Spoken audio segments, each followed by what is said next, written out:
இதுக்கு மாதிரி 2 சாப்டர் பார்த்துருப்பீங்க. பெண் பார்க்கும் படலம்னு, அது ஃபர்ஸ்ட் சாப்டரு. உறுதி வந்து செகண்ட் சாப்டர் பார்த்துருப்பீங்க. இப்போ நெக்ஸ்ட் அப்கமிங் வரப்போகிறது வந்து 3rd சாப்டரு. அந்த 3rd சாப்டரையும் நாங்கள் தான் இருப்போம் கண்டிப்பாக. வெட்டிங் எங்களோட வெட்டிங்கு, அது தனுஷ் அண்ட் சங்கீதாவோட வெட்டிங்கு. ஸோ அது உங்களுக்கு பிடிக்கும்னு நினைக்கிறேன். என்ஜாய் பண்ணுங்க.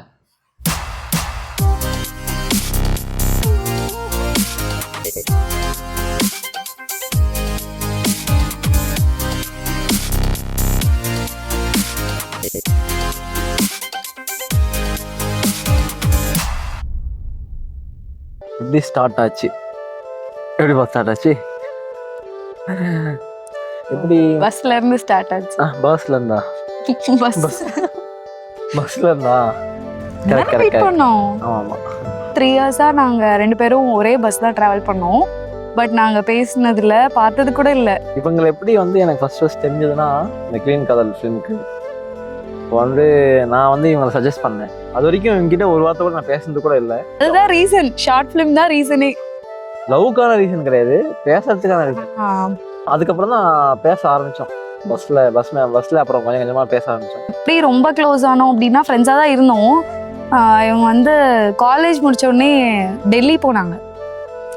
ஓ, அந்த லாங் டிஸ்டன்ஸ் ஃப்ரெண்ட்ஸ் அப்போ ஒன்று கிரியேட் ஆச்சு. அப்போதான் வந்துட்டு அப்போதான் அந்த வந்து ஒரு பாண்ட் வந்து முளைக்குது.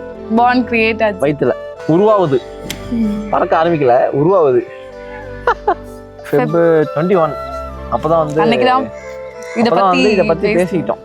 ப்ரொப்போஸ் இவங்க ப்ரொப்போஸ் பண்ணாங்க, நான் ப்ரொப்போஸ் பண்ணேன். அப்படிலாம் கிடையாது. இவன் ஒன்று சொன்னா உங்ககிட்ட ஒன்று சொல்லணும் அப்படிதான் ஸ்டார்ட் பண்ணோம். இரு நீ சொல்லாத அப்படின்னு சொல்லிட்டு 2 பேரும் இரு அப்படின்னு நான் சொன்னேன்.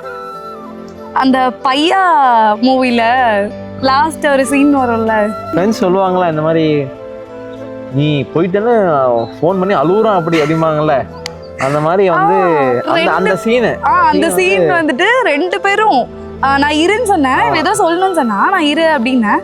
2 பேரும் அது அட்டன் டைம்ல 2 பேரும் அனுப்பணும். அதே சீன், சேம் சீன். ஏதோ சம்திங் இருக்கு அப்படின்னு தெரிய ஆரம்பிச்சது. நான் எல்லாம் சொல்ற மாதிரி வயிற்றுக்குள்ள அந்த பட்டாம்பூச்சி அந்த மாதிரிலாம் பறந்துச்சுனால ஆரம்பிச்சிச்சு. அந்த பெண் அழைப்பு நடந்த ஒரு முக்கியமான நிகழ்வுகள்.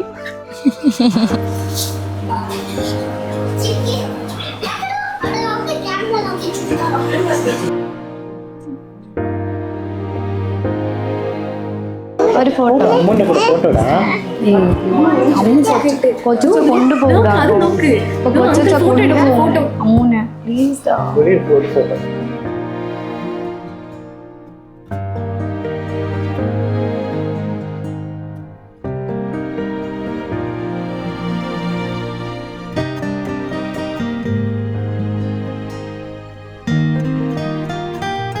ஃபேமிலி விட்டு போகிறோம்ல, கண்டிப்பாக இருக்கும்ல யாருக்கா இருந்தாலும். அழுவக்கூடாது அப்படின்னு தான் நினச்சேன். சரி நான் டவுன் ஆனால் அம்மாவும் அச்சாவும் டவுன் ஆகிடுவாங்க, எல்லோரும் ஒரு மாதிரி ஆகிடுவாங்க. ஸோ அழுவக்கூடாதுன்னு ரொம்ப ஸ்ட்ராங்காக இருந்தேன். ஆனால் அம்மா அழுதோடனே எனக்கு கண்ட்ரோல் பண்ண முடியல.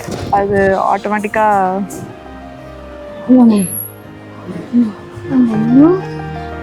சரி சரி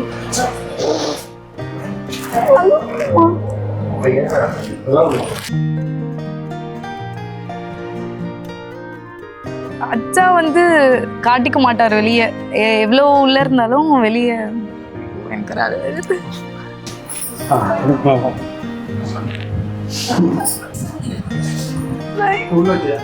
தக்குடுவை தான் வந்து ரொம்ப ரொம்ப மிஸ் பண்ணுறேன்.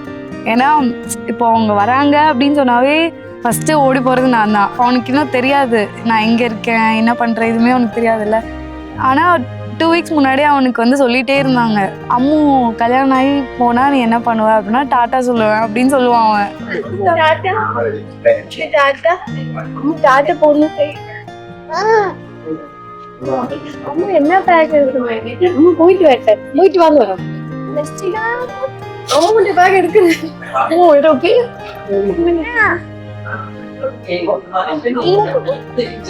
டக்குனு வந்து கட்டி பிடிச்ச அவள் தான் கிளம்புறப்போ. அவன் எதுக்கு கட்டி பிடிச்ச அதான்னு தெரில. இருந்தாலும் அவன் கிளம்புறப்போ என்னையும் கூட்டிகிட்டு போகணும் அழுகுறானா இல்லை போவாதான் கட்டி பிடிச்சி அழுகுறானா எதுவும் தெரில. ஏதோ அவனுக்கும் தோணி இருக்கு.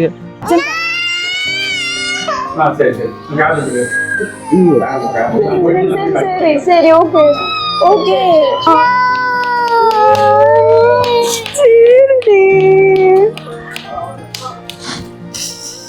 அப்புறம்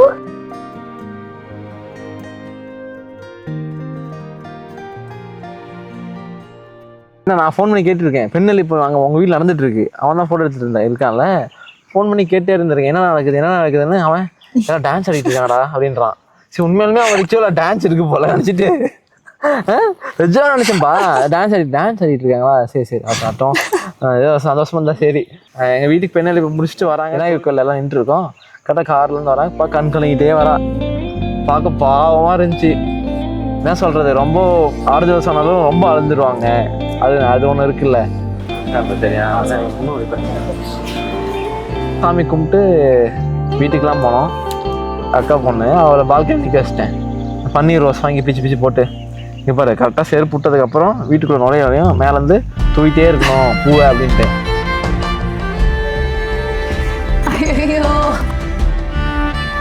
பயங்கரமா வெல்கமிங் இருக்கணும்னு இம்ப்ரெஸ் ஆயிட்டேன் ரொம்ப. செகண்ட் டைமா வீட்ல இருந்து கிளம்பி ரொம்ப ஒரு மாதிரி வந்தேன். பட் இதெல்லாம் பார்க்கவும் கொஞ்சம் நார்மல் ஆயிட்டேன்.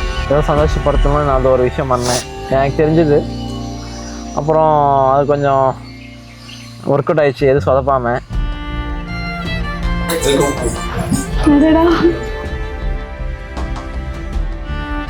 அப்புறம் உள்ள வந்துட்டு சாமியெல்லாம் கும்பிட்டுட்டு கிளம்பியாச்சு.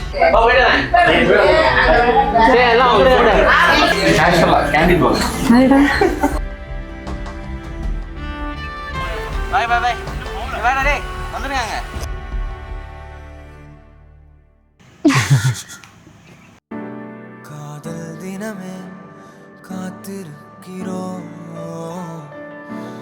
கைகள் தொடவே காத்திருக்கிறோம். ஹலோ பா, ரெடியாப்பா? மட்டுமா? சரி ஓகே வரேன்.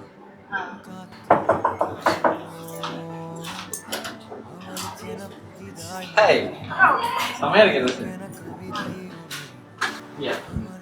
கடல்கள் தாண்டி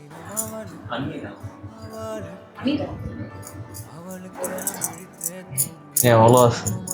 24 ஆசா? ஆமாம். கல்யாணத்துக்கு இல்லையா? சரி ஓகே எதுவும் அவ்வளோதானா? போகலாம் ரைட். செமையா இருக்குல்ல இடம் பிளேஸு? ஸ்டேஜ் ஓகே தானே? சூப்பரா இருக்குடா, பார்க்கவே இல்லைப்பா. இன்னும் இருந்துச்சு நல்லா இருக்கும். மழை வரக்கூடாதுப்பா. மேலே மழை வராது. ஏன் சொல்லு, சுற்றி மழை தான். ஹாய் சார் வந்துடும். அப்போ நோ ப்ராப்ளம். ஏதோ கனவு மாதிரி இருக்குப்பா எனக்கு. அட்லாஸ்ட் வந்தாச்சுல்ல. கார்குழல் கடவையே என்னை எங்கே இழுக்கிறாய்,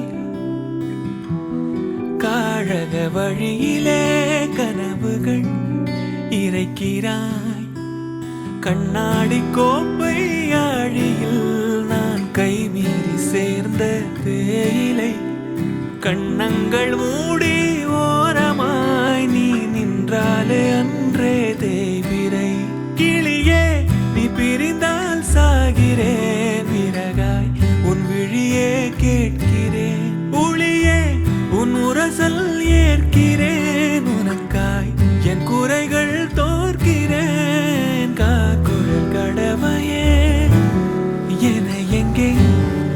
நல்ல ஒரு எக்ஸ்பீரியன்ஸ். ஆக்சுவலாக வாழ்க்கையில் ஒரு டைம் தான் பண்ண முடியும் அந்த தருணம். அந்த ஒரு தருணம் நல்லா என்ஜாய் பண்ணோம். பிடிச்ச மாதிரி பண்ணுறோமே அப்படி ஒரு சாட்டிஸ்ஃபை இருந்துச்சு, கண்டிப்பாக இருந்துச்சு.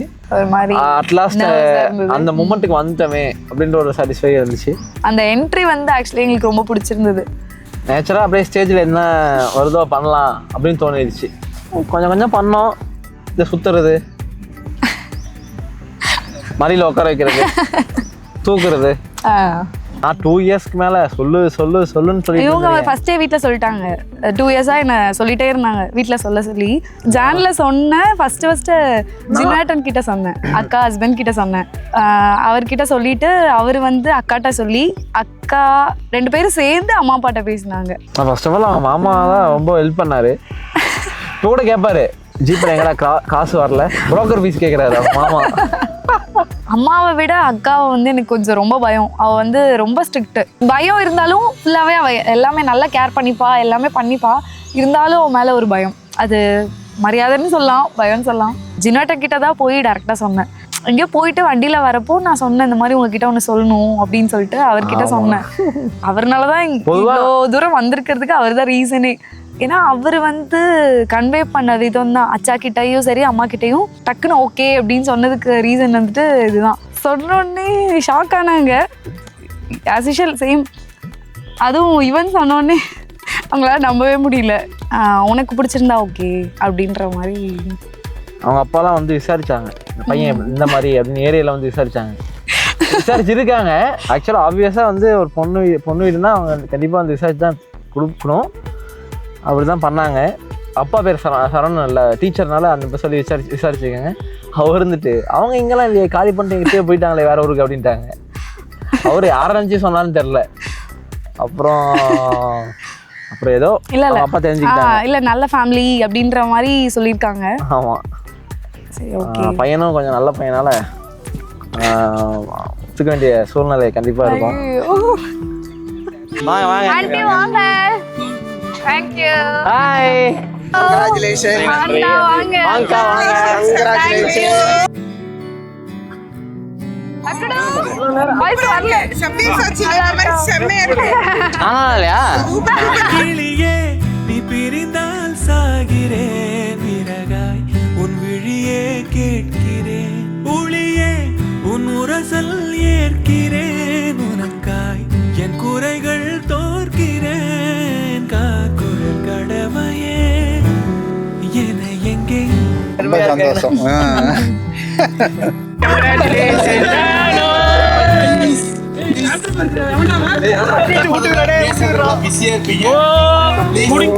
அவனுங்க பண்ண கூத்து இருக்கே வந்துட்டு டிஷ்யூ பேப்பர் எடுத்துட்டு வந்துட்டானுங்க.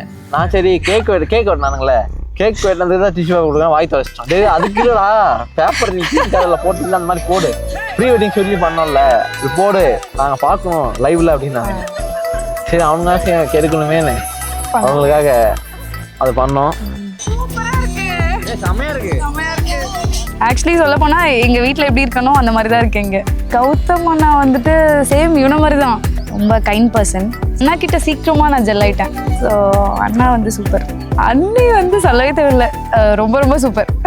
அவங்க இருக்கிறதுலே ரொம்ப ஃப்ரெண்ட்லி. அவங்க வந்து ஒன்று எனக்கு என்ன தேவை அப்படின்னு வந்து நான் கேட்கறதுக்கு முன்னாடியே அவங்க எனக்கு செஞ்சு கொடுத்துட்றாங்க. நல்லா பேசி ஜெல் ஆகிட்டாங்க. கண்டிப்பாக இந்த பொண்ணை பிடிச்சதுன்னு தெரியும் வீட்டுக்கு, அதனால் ஒன்றும் பிரச்சனை இல்லை. உன் கொட்டம் பார்த்து பூவட்டம் பார்த்து கண் விட்டம் பார்த்து தீ பற்றும் காற்று தோள் மச்சம் பார்த்து மேல் மிச்சம் பார்த்து தேன் லட்சம் பார்த்து நடை பிழறிற்று.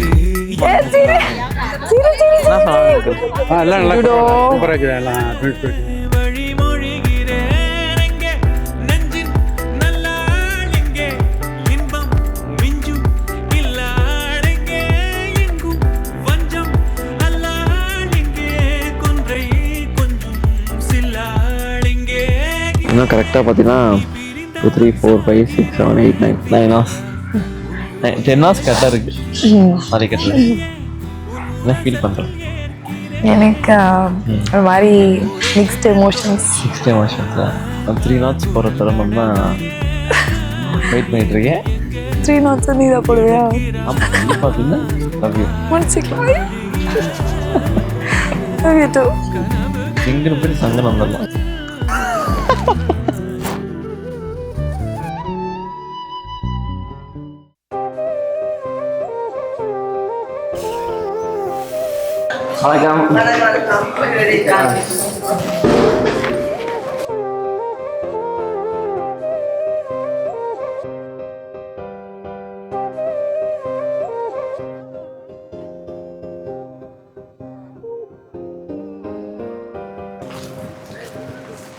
சரிண்ணா எப்படி ஃபீல் பண்ணுறேன்? நர்வஸாக இருக்கு. நர்வஸாக இருக்கா? இன்னும் 1.5 hours தான் இருக்கு.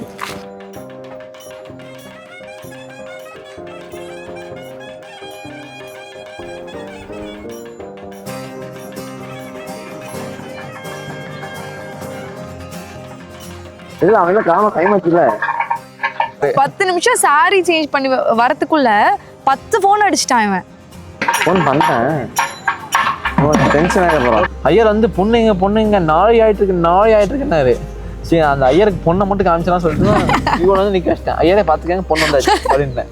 காதலே காதலே என்னை உடைத்தேனே என்னில் உன்னை அடைத்தேனே உயிர் கட்டி இணைத்தேனே நேற்றினை காற்றிலே கொட்டி இறைத்தேனே இமை கட்டு அவிழ்த்தேனே துயர் மட்டும் மறைத்தேனே.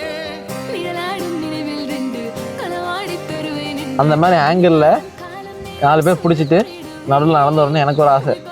அது துரி பிடிச்சிருந்தாலும் உள்ள இருக்கிற தங்கம் தானே அதுக்கு என்று நேற்று நாளை என்றும் நீய தேவதை காதல் செய்யும் மாயை என் வானம் எங்கும் பூமழை. நான் என்னோட மைண்ட்லையும் ஹார்ட்லையும் அப்படியே அந்த மூமெண்ட்டை கேப்சர் பண்ணிட்டேன்.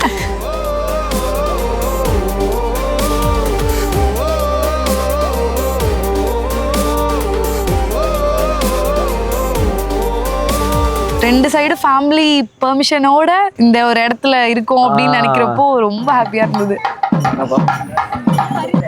மாலை உங்களுக்கு இந்த பக்கம் போடுறா கையை உள்ள விட்டு கை தூக்குடா கட்டி விட்டுடா. இதுதான் சரியா போச்சு.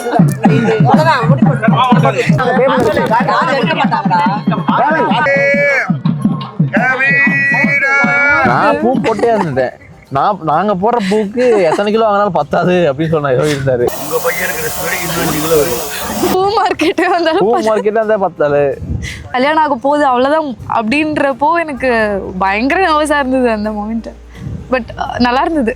தாலிக்கட்ட போகும்போது தான் அவரு இப்ப கேட்டா தாலிக்கட்ட போறியா அப்படின்னு அந்த மொமெண்ட்ல கேட்டு வாங்கிப்போம். ஆமா அவர் வந்து ரொம்ப நேரமா நாங்க இது போட்டுட்டே இருந்தோம்ல, அந்த பூ வந்து அர்ச்சனை என்னமோ சம்திங் போட்டுட்டே இருந்தோம். திடீர்னு அவங்க தாலி எடுத்து கொடுத்துட்டாரு. ஐயோ அவ்வளவுதான் நான் தாலி கட்ட போறியா அப்படின்னு கேட்டேன். ஆமா அப்படின்னு ஒரு நாள் லவ் பண்ணிட்டு இந்த மொமெண்ட்டுக்கு வந்ததும் அது வந்து நம்ப முடியாத மொமெண்ட் மாதிரி தான் இருக்கு. அந்த ஃபீல் நல்லா இருக்கு.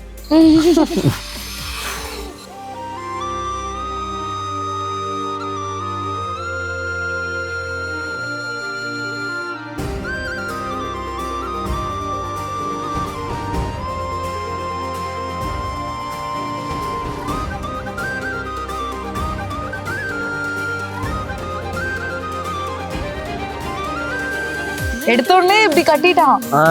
இது என்ன கூட போட்டோ கை இப்படி இருக்கு அப்படி வச்சிருப்பேன். ஃபேஸ் ஃபுல்லா மறைச்சிருச்சு. போட்டோல வந்துட்டு அவன் ஃபேஸே தெரியல. அப்புறம் நான் வர நல்லா மேல தாலி தூக்கிட்டு இங்க போயிடுச்சு. நான் தேடுறேன் இங்க இருக்கு தாலி. யாராவது வருவாங்களா அப்படின்னு கரெக்டா அம்மா வந்தாங்க. அம்மா இறக்கி வச்சாங்க. அம்மா வந்து கரெக்டா புடிச்சு இது பண்ணி 1 2 3 போட்டேன்.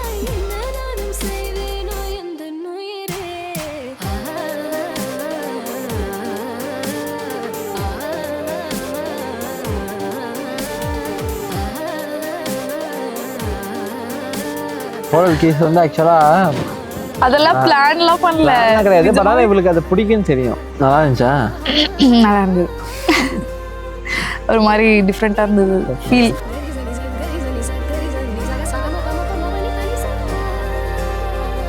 அக்கா வெட்டிங் முடிச்சு போறப்போ நான் இருந்தேன் கூட அவங்களுக்கு. ஸோ அவங்களுக்கு ஒரு சப்போர்ட் இருந்தனால அவங்களுக்கு அவ்வளோ பெருசு தெரில இருந்தது. பட் எங்களுக்கு அந்த அளவுக்கு இல்லை. இப்போ வந்து இவங்க 2 பேர் தனியாக இருக்காங்கல்ல, அம்மாவும் வச்சாங்க. ஸோ ரொம்ப டவுன் ஆயிட்டாங்க. சங்கீதாவை சங்கீதாவை சாலங்கிருத காலங்கிறத கன்னிகாதானம் கன்னிகாதான செய்து கொடுக்கிறேன் பெற்றுக்கொண்டே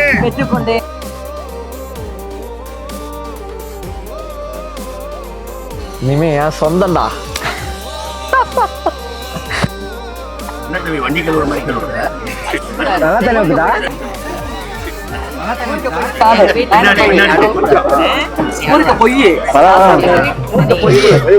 ஒரு ஃப்ரெண்ட்லியா, ஒரு லவ்வபுல்லா, கடைசி வர இப்போ இப்படி தானே இருக்கேன். அதே தான் சொல்றேன். இப்ப இருக்க மாதிரியே தான் கடைசி வர இந்த அன்பு, பாசம், காதல், மோதல் எல்லாம் அதே மாதிரி இருந்துட்டு சரியாயிட்டு வாழ்க்கையை கொண்டு போனோம். இது வாழ்க்கை ஒரு ஓட்டமா டெய்லி அந்தந்த இஷ்யூஸை சால்வ் பண்ணிட்டு லைஃப்பை லீட் பண்ண நினைக்கிறேன். நடந்தது இவன் எப்பயும் சொல்றது என்னன்னா, ஏதாவது நமக்குள்ள ஏதாவது ஒன்று வந்தாலும் அது வந்து அன்னைக்கு நைட்டே முடிச்சிடணும். அன்னைக்கே முடிச்சுட்டு தான் நெக்ஸ்ட் டே திரும்ப அது கொண்டு போகக்கூடாது அப்படின்னு சொல்லுவான். எப்பயுமே சொல்லுவான். நான் எப்பயும் சொல்றது வந்து இப்போ எப்படி இருக்கானோ அதே மாதிரி இருக்கணும் இதுதான் சொல்லுவேன். எப்படி கடைசி சட்டையை துவைக்காம இப்படி இருக்கிறது? சாவடிச்சிரும். சரி, ஓகே. சீரியஸா பேசுறப்போ என்னோட கெரியர்லையும் சரி எல்லாத்துலேயுமே எனக்கு சப்போர்ட்டாக இருக்காங்க. நீ வந்துட்டு உன்னோட கெரியர் நீ பார்த்துட்டு போயிட்டே இருக்கலாம் அப்படின்ற மாதிரி இருக்கான். ஸோ இதே மாதிரி கடைசி வரைக்கும் இருக்கணும். கண்டிப்பாக இருப்பேன். ரொம்ப பயந்ததே நான் அம்மாவுக்கு தான் ஃபஸ்ட்டு. அவங்கள பார்த்தப்போவே நான் வந்து ரொம்ப ஸ்ட்ரிக்ட் போல அப்படின்னு ரொம்ப பயந்தேன். பட் அம்மா வந்து ஆப்போசிட். அதுக்கு எதாக இருந்தாலும் இப்போது ஃபஸ்ட்டு நான் ஷேர் பண்ணுறதே அவங்கக்கிட்ட தான். இப்போ எனக்கு ஏதோ ஒன்று அப்படின்னா டக்குன்னு நான் அவங்கக்கிட்ட தான் போகிறேன். அந்த அளவுக்கு வந்துட்டு ஸ்பேஸ் கொடுக்குறாங்க எனக்கு. ஒரு விஷயம் சொல்லணும் என்னென்னா, ஒரு 2-3 டேஸில் ஹோட்டல் போனோம். டக்குனு நெக்ஸ்ட் டே மார்னிங் வந்து சென்னை கிளம்புறாங்க. அன்றைக்கி வந்து இவங்க விளையாட போகலாம் அப்படின்னு சொல்லி 2 டேஸும் சொல்லிட்டு இருந்தாங்க. Pickle ball. நான் வந்து இவன்கிட்ட கேட்டேன், எப்படி இப்போ நம்ம சாப்பிட்டுட்டு ஹோட்டல்லேருந்து டேரெக்டாக போகிறோமா இல்லை வந்துட்டு வீட்டுக்கு போயிட்டு போகிறோமா அப்படின்னு கேட்டோடனே இவன் வந்துட்டு இல்லை டேரெக்டாக போகிறோம் அப்படின்னு சொன்னான். ஹேண்ட் வாஷ் பண்ணிவிட்டு எல்லோரும் கிளம்பலாம் அப்படின்னு வெளியே வந்துட்டோம். அம்மா கரெக்டாக கண்டுபிடிச்சிட்டாங்க. எப்படி கெஸ் பண்ணாங்கன்னே எனக்கு தெரில. நீ உங்கள் வீட்டுக்கு போகணுன்னு நினைக்கிறியா, நீ போயிட்டு வா, டக்குனு ஊருக்கு போகிறாங்கல்ல. கரெக்டாக அவங்க இந்த நான் என்ன யோசிச்சினோ அப்படியே அவங்க சொல்கிறாங்க. எனக்கு சத்தியமாக ரொம்ப எமோஷன் ஆகிட்டேன். எனக்கு கண்ட்ரோலே பண்ண முடியல. எப்படி அவங்க அது கெஸ் பண்ணாங்க. இவனே அது கெஸ் பண்ணல, இவனுக்கு தெரில. அது கரெக்டாக அவங்க அது கேட்டாங்க. கேட்டு இல்லை நாளைக்கு கூட விளையாட போய்க்கலாம், நீ போ வீட்டுக்கு போயிட்டு வா அப்படின்னு சொல்லிட்டு 2 பேரையும் அனுப்பி வச்சாங்க வீட்டுக்கு. அதனால அம்மா வந்து ரொம்ப சூப்பர். எப்பவுமே ஒன்று பார்த்து பண்ணுறாரு. உனக்கு என்ன பிடிக்கும், என்ன நீ சாப்பிடுவ எல்லாம் கேட்டு வாங்கிட்டு வராங்க எனக்காக. ஸ்நாக்ஸும் சரி எதுவாக இருந்தாலுமே என்ன நீ உங்கள் வீட்டில் எப்படி இருப்ப, எப்படி சாப்பிடுவ, அந்த மாதிரியே நீ இங்கேயும் இருக்கலாம், எந்த ரெஸ்ட்ரிக்ஷன்ஸும் உனக்கு கிடையாது அப்படின்னு நல்லா பார்த்துக்குறாங்க. பாப்பா வந்துட்டு எப்படின்னா, இப்போ நான் போனனால இவகிட்டயும் அதிகமாக பேசுறது இல்லை. ரொம்ப வைக்கப்படுறா. இல்லைன்னா இவகிட்ட சண்டைலாம் போடுவா, ராவடிலாம் பண்ணுவாலாம். இப்போ வந்து அதிகமாக இவகிட்ட பேசுறதே இல்லை. ரொம்ப வைக்கப்படுறா. வெட்டிங் முடிச்சு போன அன்னைக்கு சொன்னேன், ஏதோ ட்ரீம் மாதிரி இருக்கு, நம்புற மாதிரியே இல்லை எதுவுமே. சாதிச்சிட்டடா இதேதான் சொன்னாங்க. ஒரு விஷயம் அவர்கிட்ட சொல்லணும்னா, கல்யாணம் பண்ணதுக்கப்புறம் தேங்க்ஸ் அண்ட் லவ் யூ, அவ்வளோதான். வேற என்ன சாக்ரிஃபைஸ்லாம் இருக்குல்ல, அதுக்காக நன்றி. அப்புறம் லவ் யூ வந்து நமக்காக இப்போ இருக்க மாதிரி இப்பயும் என் கூட இருங்க அப்படின்றியா? ஆமாம், எதுவாக இருந்தாலும் என்கிட்ட ஷேர் பண்ணுங்க. கண்டிப்பா. Love you. Love you. எப்படி வந்தாயோ புன்னகை தந்தாயோ, எப்படி வந்தாயோ என்னையும் கொண்டாயோ, கேளாமலே